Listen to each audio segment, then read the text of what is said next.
Welcome to the deep dive.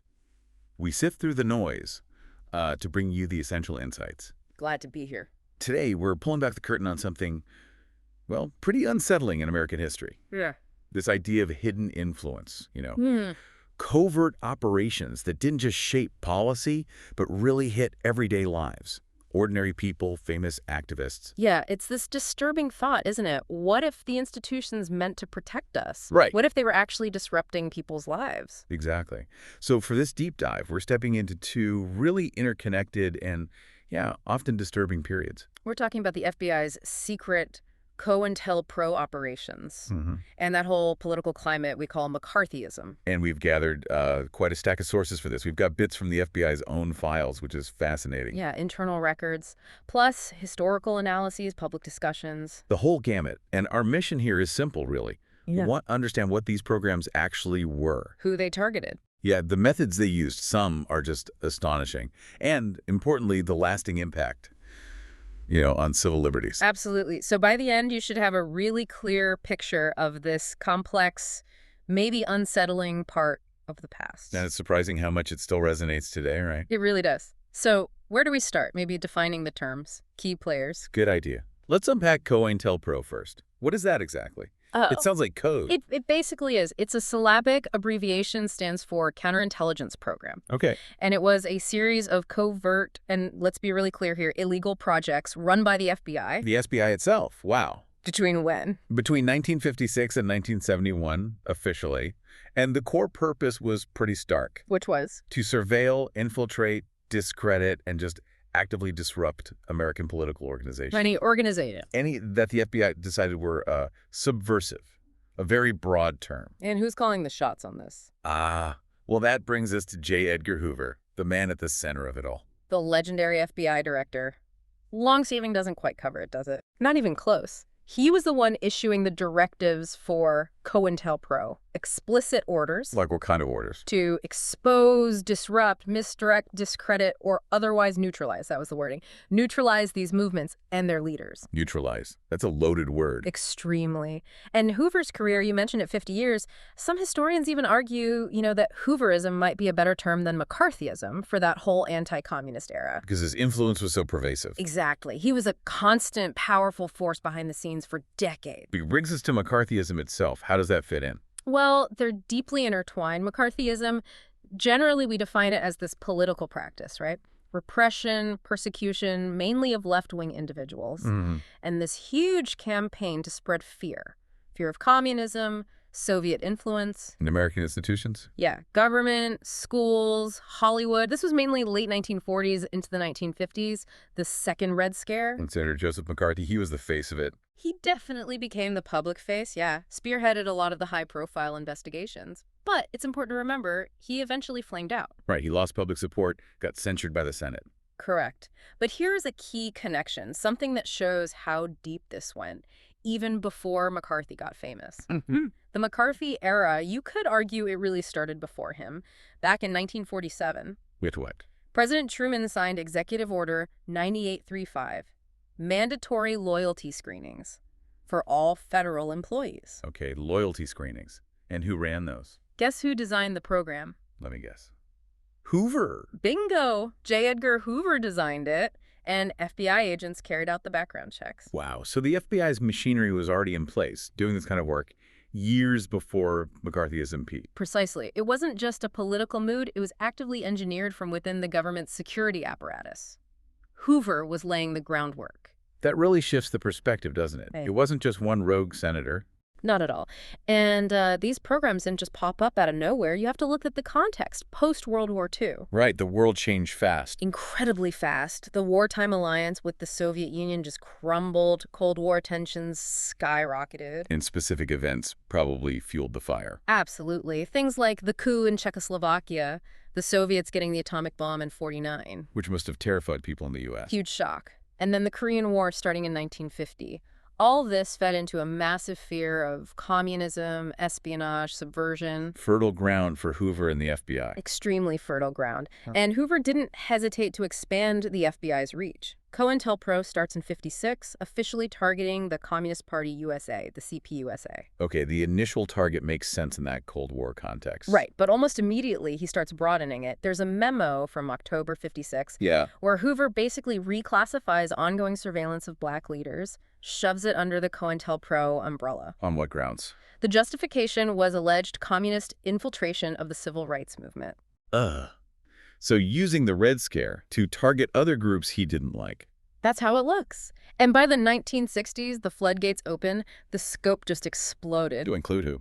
Oh, just about everyone. It went way beyond communists. Any group perceived as challenging the status quo, basically. And this is where COINTELPRO gets really chilling, I think. The sheer range of targets. It's staggering. It shows how a program, maybe initially conceived for counter-espionage, just mutated. Into a tool for suppressing dissent. Pretty much. So let's talk targets. You had the big ones. Civil rights, Black Power movements. Leaders like Martin Luther King Jr., Malcolm X. Absolutely. Them, the Black Panther Party, the SCLC Southern Christian Leadership Conference. SNCC. CORE, Nation of Islam. All of them. And get this. The SCLC, Dr. King's group, committed to nonviolence. Yeah. The FBI internally labeled them a black nationalist hate group. That's astounding. A nonviolent group called a hate group by the FBI. It tells you a lot about the mindset, doesn't it? But it didn't stop there. Who else? Anti-Vietnam War organizers, the whole new left. Like Students for a Democratic Society. Yeah. SDS. Yep. SDS, individual student protesters. If you were organizing against the war, you were likely on their radar. It feels like the net was incredibly wide. Incredibly. Think about other activist groups, feminist organizations. Really? Environmentalist groups, animal rights organizations later on, the American Indian Movement, AIM. AIM too. Wow. Chicano and Mexican-American groups, the Brown Berets, United Farm Workers, even Puerto Rican independence movements. So basically, any group pushing for social change or challenging government policy could end up a target. It seems that way. And just to show the sheer breadth, they even targeted some white supremacist groups. Like the KKK. The KKK, the National States Rights Party. Now, the methods might have differed, but it shows the program's reach across the political spectrum, even if the focus was heavily on the left and black organizations. Which raises that crucial question you mentioned earlier. What does it mean for a law enforcement agency? Sworn to uphold the law. To actively work to disrupt legal organizations. Because it wasn't just spying. No. Hoover's directives were explicit about neutralization. Exactly. Let's break down those goals. The FBI memos listed them. Yeah. 1, create a negative public image for these groups. Smear campaigns. 2. Break down their internal organization, so conflict within the group. Okay. Divide and conquer internally. 3, create dissension between different groups. Prevent alliances. Keep them fragmented. Makes sense from their perspective. 4, restrict their access to public resources. Funding, meeting spaces. Choke off their support. 5, restrict their ability to organize protests. Make it harder to demonstrate. And 6. Restrict individual participation. Scare people away from joining or being active. So this wasn't intelligence gathering. This was sabotage.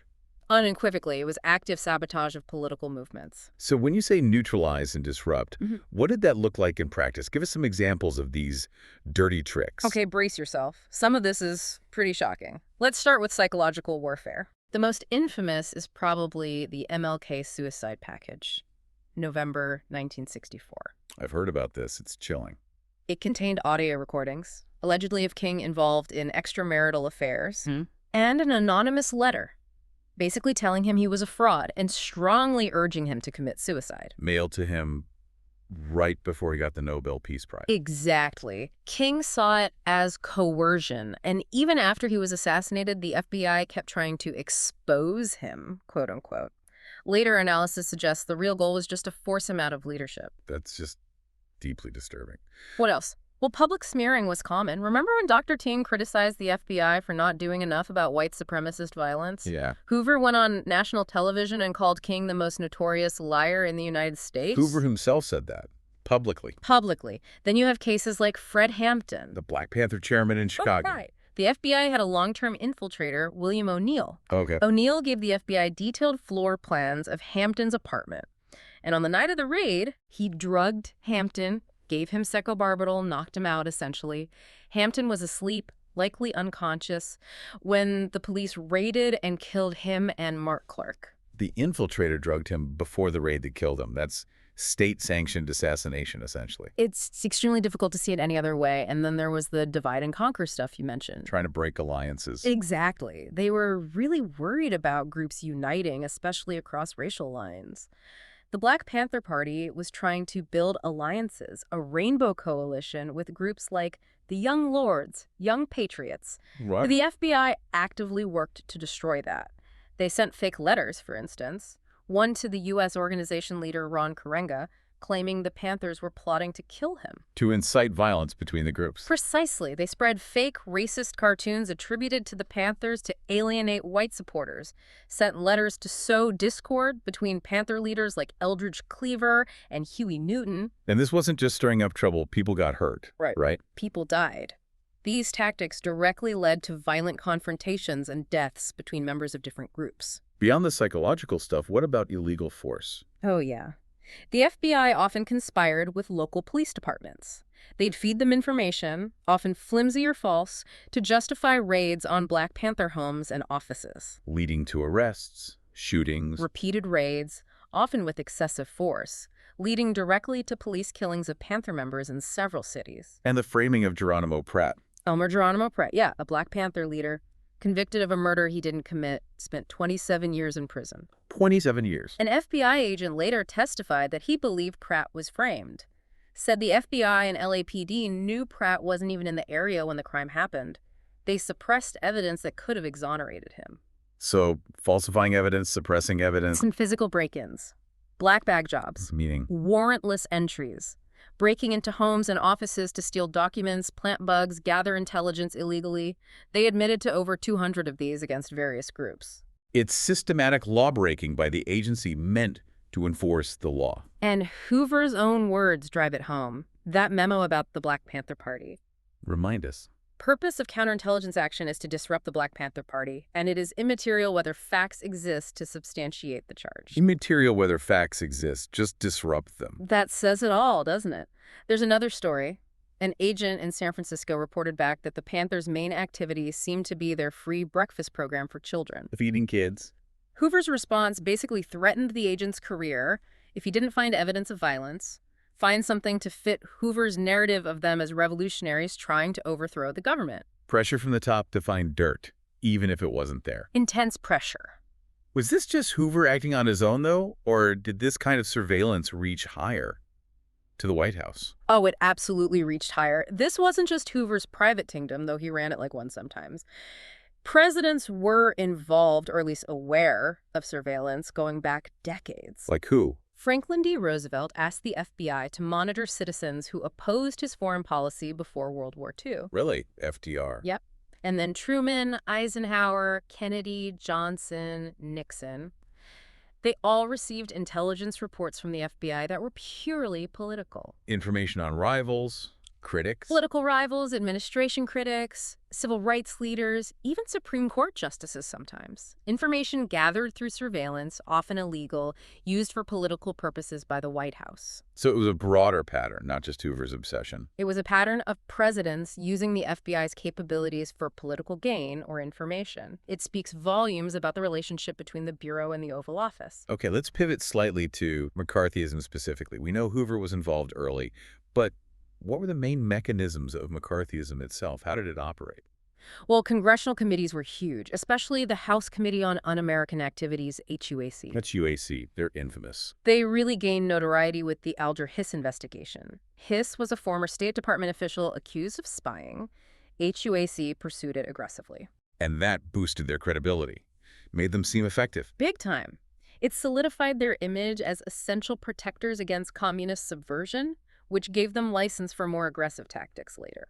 And then Senator McCarthy himself had his own committee investigations. He did. He chaired the Senate Permanent Subcommittee on Investigations. He launched investigations into things like the Voice of America. The government's overseas broadcaster. Yeah, and the State Department's overseas libraries. This led to removing books by controversial persons, communists, fellow travelers. Some books were even burned. Book burning in America.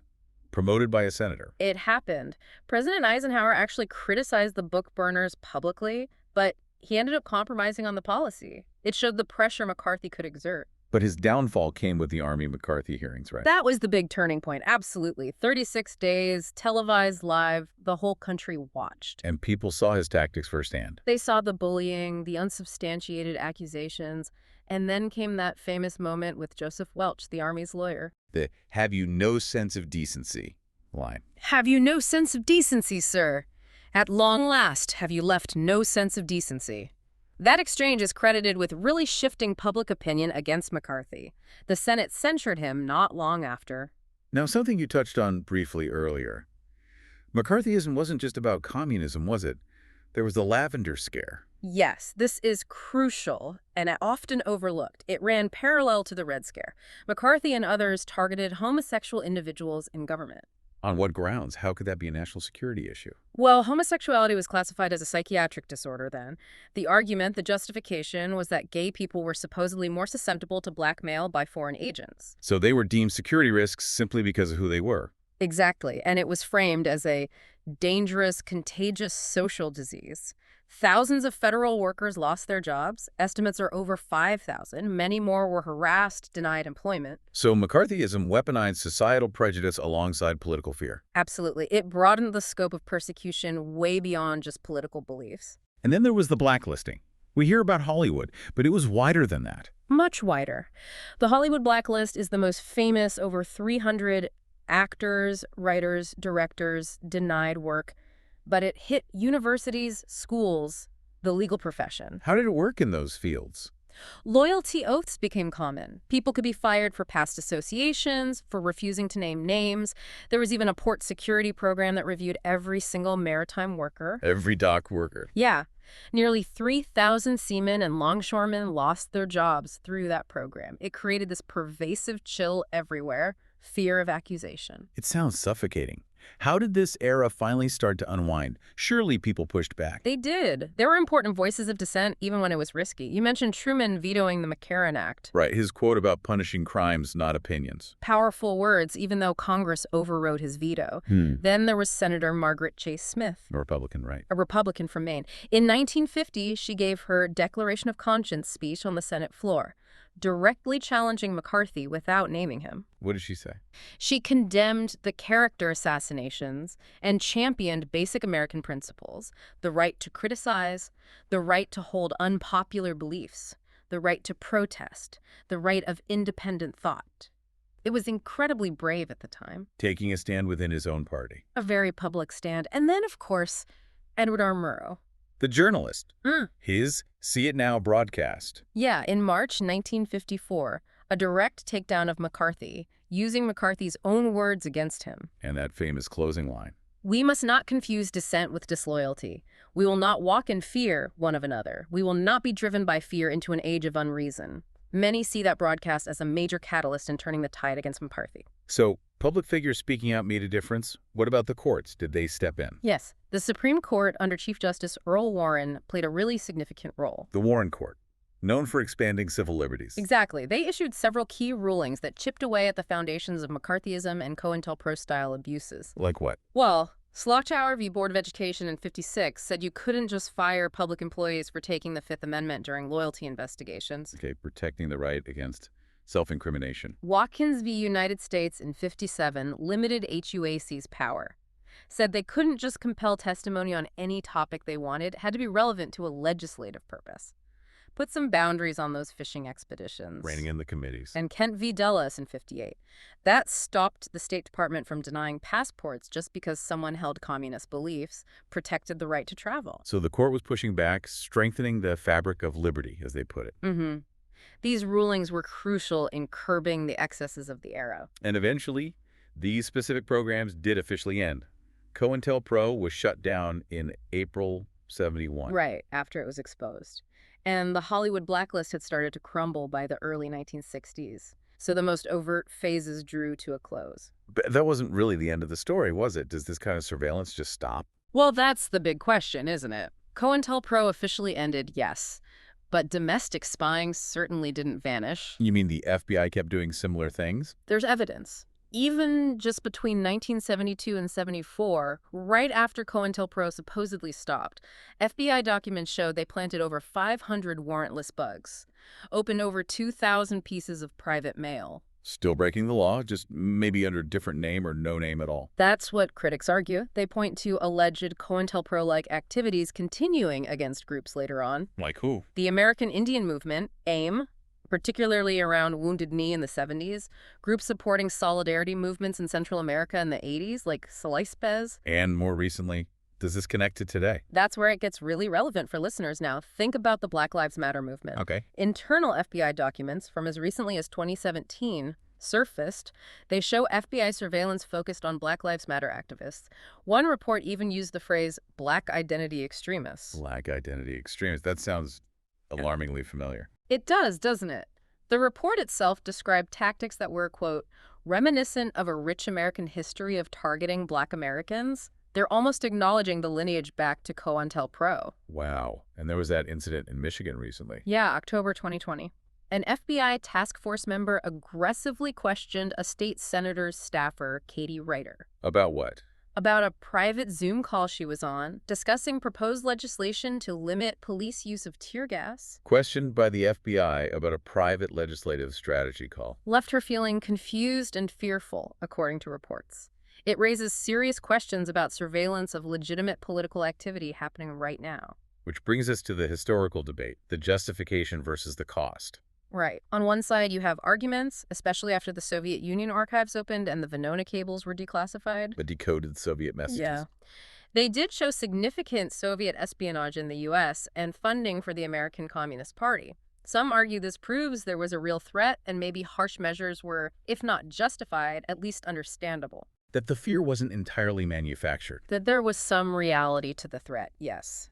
But the counter-argument is strong. Which is? That by the late 1940s, the CPUSA was already a pretty marginal group, politically weak, and that the response, the McCarthyism, COINTELPRO, caused far more damage to American democracy and the Constitution than the Communist Party ever did. That's the argument historian Ellen Schrecker makes, that the cure was worse than the disease, essentially. It trampled civil liberties on a massive scale based on often exaggerated fears. And what about Hoover's personal power in all this? We touched on Hooverism. Did he have more power than presidents sometimes? That's a fascinating debate found in some of the sources, like online discussions analyzing this history. The perception was certainly there. That he could control things through secrets, files he kept. Exactly. The idea he could control the narrative, potentially influence who got pardoned or indicted. Whether that was fully true or not, presidents seemed wary of him. Nixon, for instance, reportedly scrambled to secure Hoover's secret files immediately after his death. Which suggests Nixon believed Hoover had damaging information. It certainly suggests a fear of what those files might contain and how they could be used. It highlights the immense unchecked power Hoover accumulated over decades. So, wrapping this all up, what's the key takeaway for us today? Why does digging into COINTELPRO and McCarthyism matter now? I think it reveals this constant underlying tension in American history. The push and pull between national security needs real or perceived and fundamental individual rights. Freedom of speech, assembly, privacy. Exactly. This history is a stark reminder of how easily those rights can be eroded, especially in times of fear. It underscores the need for constant vigilance, for transparency, for strong oversight of intelligence agencies. Because the potential for abuse is always there. It seems to be. And the targets change over time. Communists, civil rights activists, anti-war protesters, maybe BLM activists today. But the basic conflict, the basic questions remain. So, a final thought to leave people with. Consider this. The Church Committee, the Senate committee that investigated these programs in the 70s, reached a stunning conclusion. They found that high-level government officials had violated or ignored the law over long periods of time and have advocated and defended their right to break the law. Defended their right to break the law. Think about that. What does this long history of spying, infiltration, disruption, often illegal, tell us about the real balance between security and liberty in our society? How fragile is that balance? What stands out most to you after hearing all this?